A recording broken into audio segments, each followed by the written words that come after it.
Yes పారా హుషార్ ముందుగా భద్రాచలం వాసులు ఎందుకంటే అక్కడ వరద గోదావరి ప్రమాద ఘంటికలు మోగిస్తోంది. ఈ సాయంత్రానికి సరిగ్గా 35 అడుగులకు చేరింది నీటి మట్టం.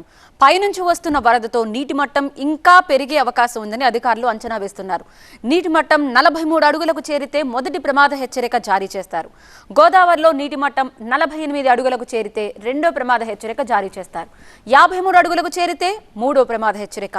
గోదావరి వరదతో అప్రమత్తమైంది అధికార యంత్రాంగం. భద్రాచలంలో ఇప్పటికే రామాలయం స్నానాల ఘాట్ వరద నీటిలో మునిగిపోయింది.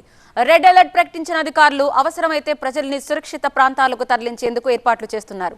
మరోవైపు భద్రాచలంలోని తాలిపేరు జలాశయానికి భారీగా వరద కొనసాగుతోంది. దీంతో అధికారులు ప్రాజెక్ట్ 26 గేట్లు ఎత్తి వచ్చిన వరదను వచ్చినట్లే దిగువకు వదులుతున్నారు.